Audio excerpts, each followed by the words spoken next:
electricity situation.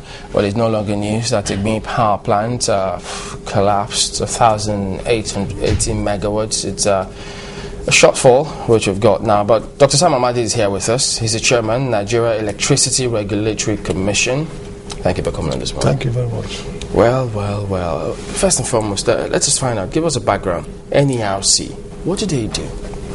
Well, in the past when we had NEPA was both a generator, distributor, transmitter, as well as a regulator. And that means it's laid out standards for technical codes, what turbines to use, how the grid should run, network, price, consumer affairs. So it regulated itself. It was a vertically integrated operation. As part of the reform in 2001, government unbundled NEPA into 6 generating companies, 11 distribution companies, 1 transmission company, and then a regulator, just like is done all over the world, just like have NCC. So what NEC does, in essence, is to determine the technical codes, determine exit and entry to the market. How should you produce power? If you're going to produce more than 1 megawatts, then you need a license or a permit, depending on whether captive or grid or off-grid. NEC determines also how the network will be done, health and safety. Oftentimes, you hear about fatalities, people die. So we investigate, we give them standards, and this is how you should, deal with energized network. This is how you should lay alliance. NEC determines, importantly, tariff. Who should pay what? Along the value chain, generating tariff, distribution, transmission. NEC also protect public interest, welfare issues about consumer service and performance. So the Act says it should regulate all the whole sector. So we regulate the sector. We don't produce, we don't generate, we don't distribute, but we make sure that all these operators play by the rules.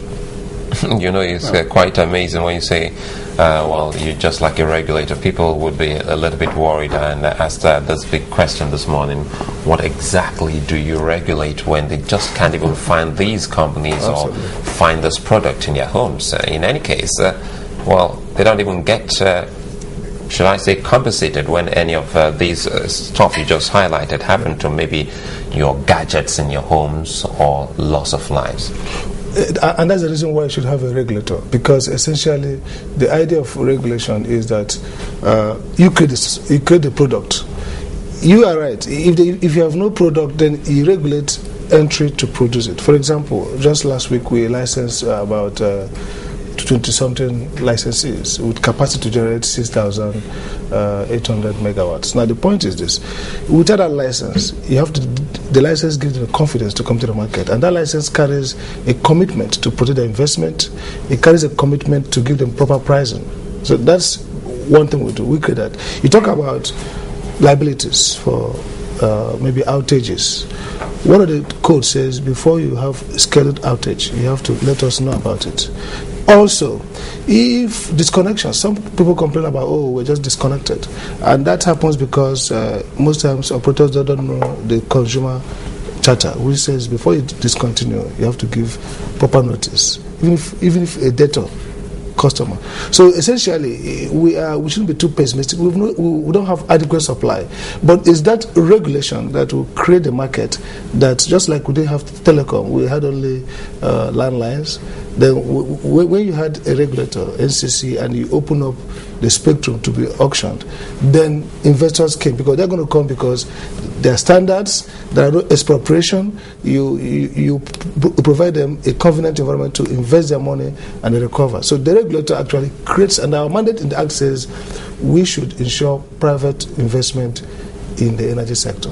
Well, I know you know how it works. There are those who may be out there saying, well, yes, you may be doing one thing in the office, but consumers, we can't feel it. And so they just give a blanket condemnation in terms of what NRC is doing. What kind of inroads have you been able to make so far? For example, today we are having our Power Consumer Assembly just in Sheraton this morning. One of these we've done, for example, people complain about billing, atrocious billing, meter maintenance fee. Now, it's part of that regulatory work that we've said, no, you can't charge people for meter maintenance. Meter maintenance was okay when there was no cost-effective tariff. The idea was to say, how do we meet that people? How do we get money in this industry? So they fixed that meter maintenance. Now the regulator says that is contrary to billing. It must be people for what they consume. It can't be people for meters you don't even install or maintain.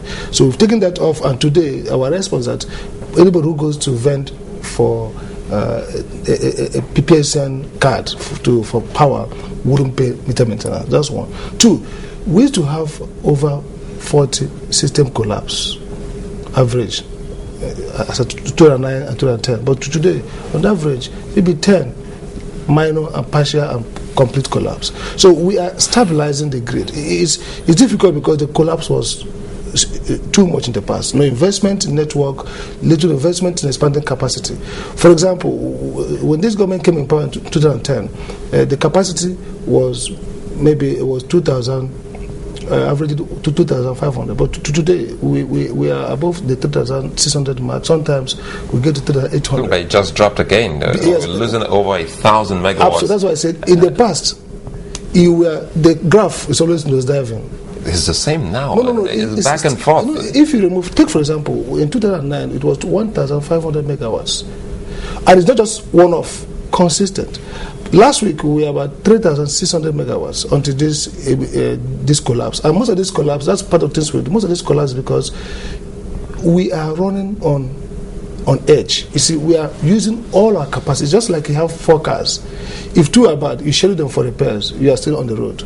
Now, as we have only 2 cars, your wife takes one, and you're running one, and it collapses, you have to go out and then get it done. So what we're moving towards is, if you have enough capacity, we have capacity for reserve. Then when we schedule off, for example, about a month ago, about 500 megawatts came in. The impact will not be felt because extra turbine will go off for maintenance. But if you have enough capacity, you can pull out 4 or 5 megawatts, 4 or 5 turbines, about 1,000 megawatts, and the system will not fail because you already have more than enough capacity. And so what we're moving towards is to, with this 6,000 we've licensed, with about 8,000 licenses that have not yet got, not yet producing power, you have enough capacity to take out scheduled maintenance. We didn't do it in the past, and that's what the Minister of Power is doing right now. Actually, sorry to bother, we spoke with the Minister just a couple of hours after those licenses were given. We had him on the program live on the phone, and well, people were very optimistic and hopeful until this egg being situation came, and people like looking at a very bleak Christmas. But by the way, how does it really work? The way it is now, you say some people have been given licenses and we expect them to start operations 2012 by January.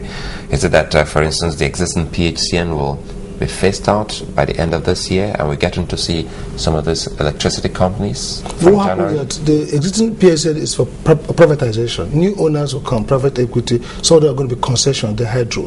They come with their finances to recover the lost capacity. That's one of the strategies. Now, but these are independent power producers, so they have their plants scattered across the country. So what's happening is that in the past, we have about 52 licenses. Many of them are not producing because they didn't have a bulk trader to sign power purchase agreement. Today, the president has inaugurated bulk trader. For the past 2 months, they're working. There was a problem of gas supply agreement. You have a turbine in Lagos here. Where is the gas? Where is the gas infrastructure? But today, under the domestic obligation law, the gas companies are entering into gas supply agreement. There's still a problem of network. You need to get the pipelines, the network, so that the gas can be delivered from source to the plant. And that's what has happened now with the Presidential Action Committee on Power. We now have on the same table the Minister of Petroleum, Minister of Power, the MD of Gas Aggregator, NEC Chairman, all of us sit together. And so we have greater coordination, and therefore some of these infrastructural constraints have been overcome. The thing that has happened that didn't happen in the past is that you don't have systematic planning. In the past, we just say, okay, we want 600 megawatts, so you just put a turbine somewhere. I give you an example, the NIP projects, many of them are supposed to be on the grid now. The issue is gas. So government is dealing with that. What we've done this time around is that we are planning systemic. You think about the gas supply. You think about transmission. You think about bulk trader. You think about the right kind of tariff. So everything is being done together. So what I think is that, being honest, is that we're going to have this occasional setback because the system is weak. But if we move on this phase in the next 1 year, you will have lesser and lesser. And we have dropped from 40 to 10 outages average. That's significant. But you will drop much lower if these reforms. So how do you mean 40 to 10 outages per? In the past, you could have a month, every month, about 40 outages, either partial or complete collapse. But now we have about an average of 10.